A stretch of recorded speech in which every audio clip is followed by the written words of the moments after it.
বিসমিল্লাহির রহমানির রহিম।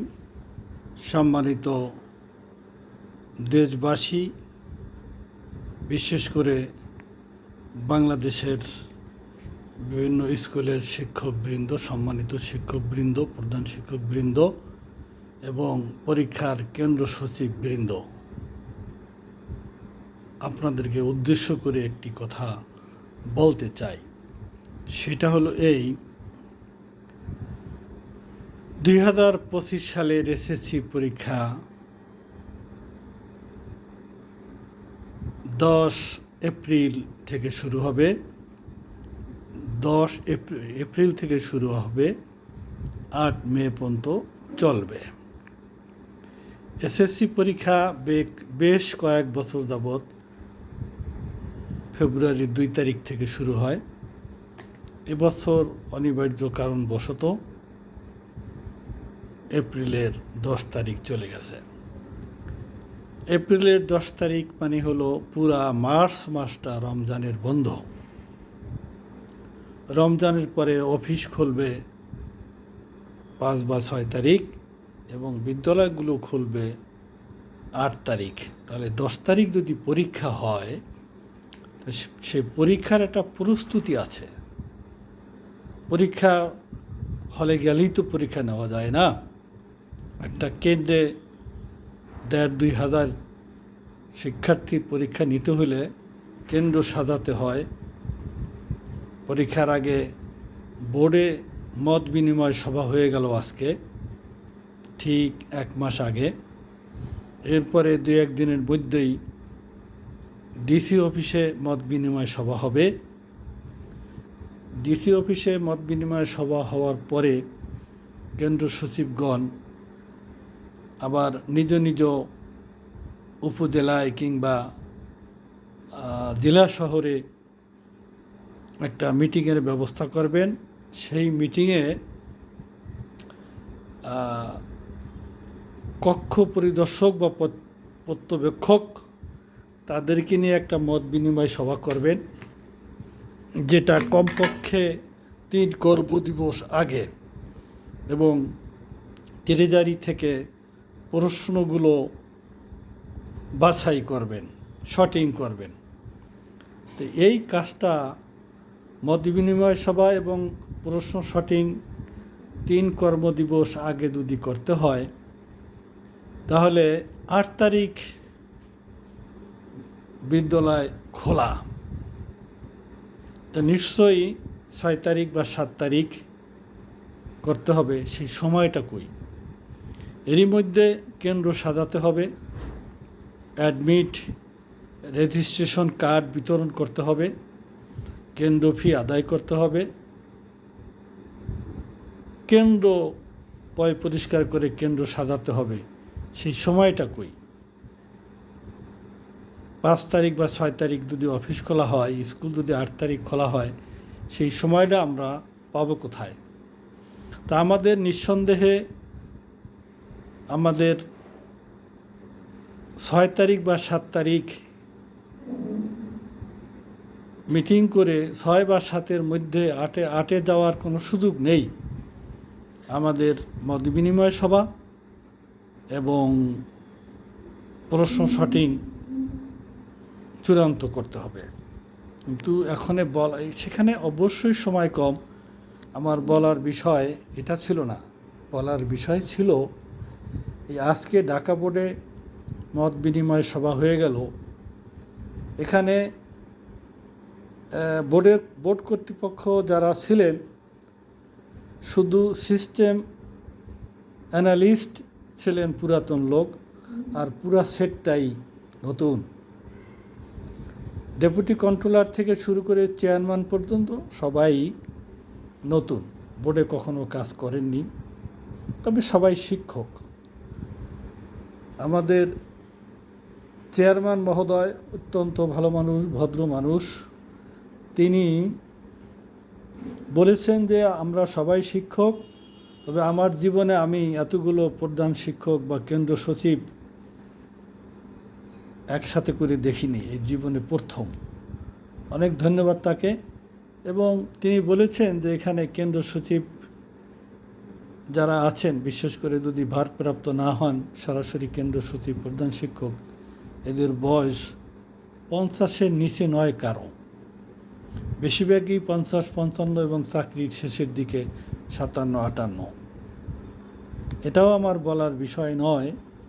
আমার বলার বিষয় ছিল যে আমরা যারা উপরতলায় বসবাস করি, আমরা যারা এক ক্লাস উপরে পড়ি, এক ক্লাস নিচের ছাত্রকে মনে করি যে ও কিছুই জানে না, দুনিয়ার সব জ্ঞান আমার ভিতরে, ও আমার এক ক্লাস নিচে পড়ে, ও কি জানে।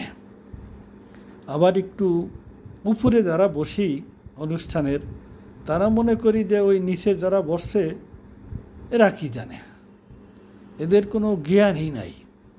এদের যদি আমার মতো জ্ঞান থাকতো তাহলে এরকম আমার মতো স্টেজে উপরে বসতো। এটাই সবাই আমরা মনে করি, এটাই সবাই মনে করি। কাঙ্গালের কথা বাসি হইলে ফলে একটা কথা আছে। আমি আমার কর্মজীবনের জীবদ্দশায় প্রধান শিক্ষক বা সিনিয়রদের উদ্দেশ্যে অনেক প্রস্তাব রেখেছিলাম। সেই প্রস্তাব তারা উড়িয়ে দিয়েছে। পরবর্তী দেখা যায় যে সেই প্রস্তাবই সঠিক ছিল।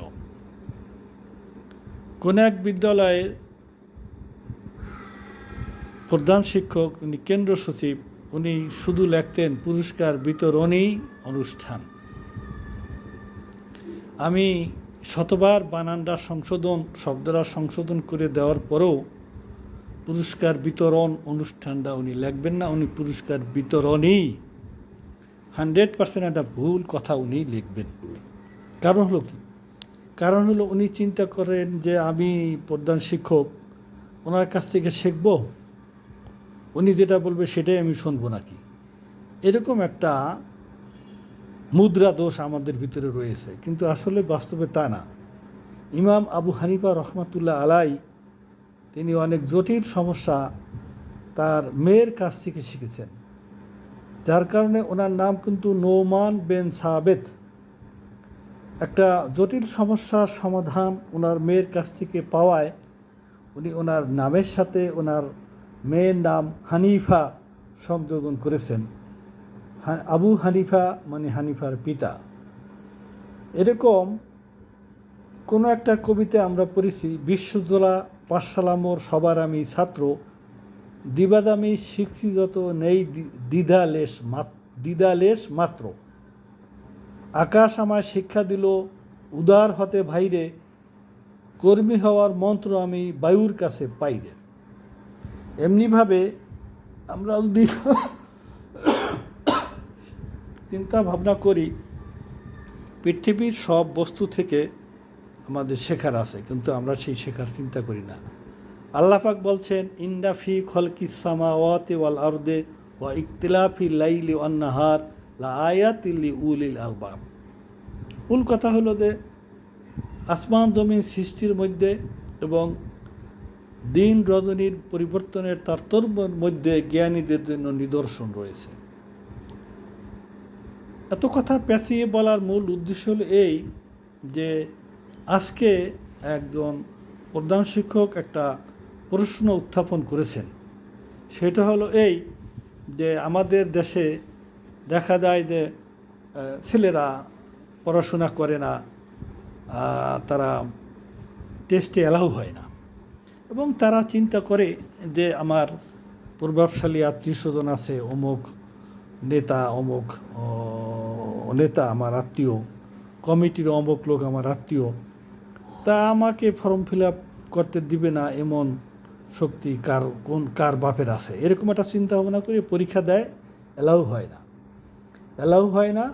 শেষ পর্যন্ত জোর জুলুম করে, মানে কি বলা হয় যে বেজ্জতি করে ফর্ম ফিল আপ করে। আবার কিছু যারা আছে তারা ওই স্কুল থেকে টিসি নিয়ে অন্য জায়গা থেকে ফর্ম ফিল আপ করে। তো এবং তারা সে অন্য স্কুলে গিয়ে পাস করে না ফেল করে, সেটা তো আমার দেখার বিষয় নয়। আমার টেস্ট পরীক্ষায় সে ডিসঅ্যালাউ হয়েছে, বাস সে ফর্ম ফিল আপ করার অনুপযোগী হয়েছে। This is the final decision. এমন একটা প্রশ্ন করায় আমাদের সম্মানিত কন্ট্রোলার যে উত্তর দিলেন, সম্পূর্ণ একটা চোখে ধুলা দেওয়ার গোজামিল উত্তর দিলেন। স্যাপ দিয়ে কাজ ঢাকার চেষ্টা করলেন। তিনি কি বললেন যে আমরা দেখেছি আপনাদের এমন স্কুলও আছে যে জিপিএ 5 না পাইলে অ্যালাউ হয় না। এটা সম্পূর্ণ একটা গোজামিল কথা বলে একটা দিয়ে আর একটা ঢাকার চেষ্টা করলেন।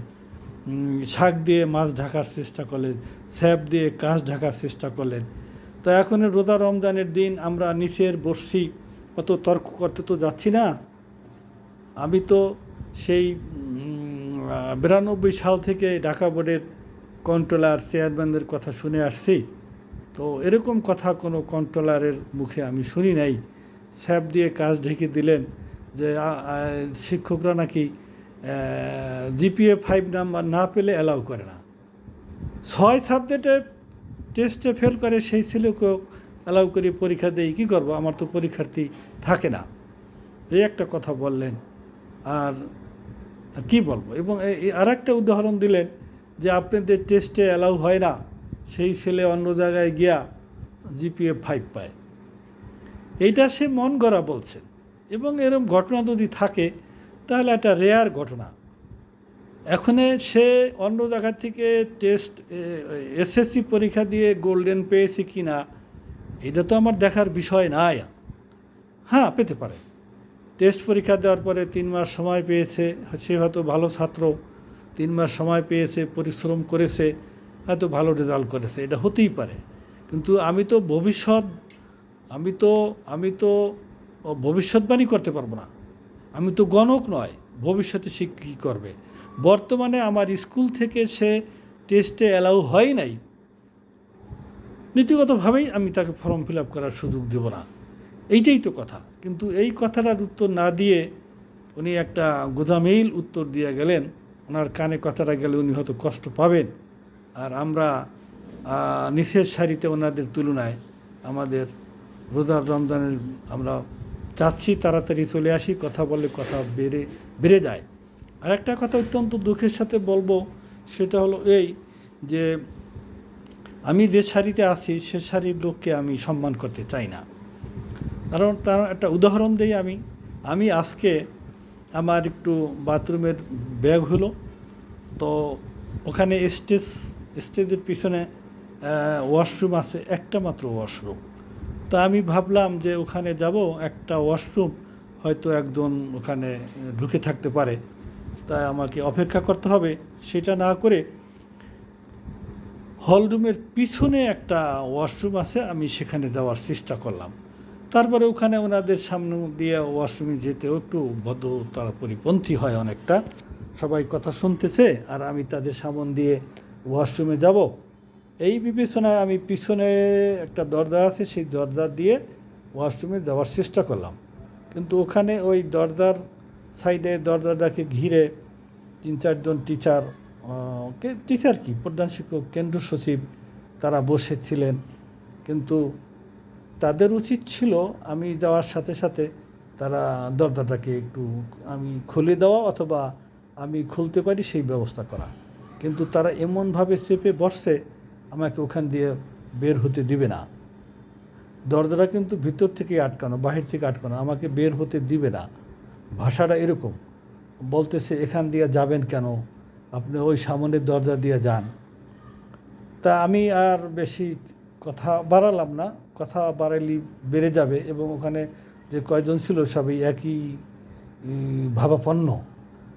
তাদের ভাবা উচিত ছিল যে তারাও প্রধান শিক্ষক, আমিও প্রধান শিক্ষক, হয়তোবা মোস্ট প্রবাবলি তারা হয়তো ভারপ্রাপ্ত প্রধান শিক্ষক হিসেবে কেন্দ্র সচিবের দায়িত্ব পেয়েছে, এবং নিঃসন্দেহে বেসরকারি স্কুলের। তো বেসরকারি আর সরকারি আমি ব্যবধান করছি না।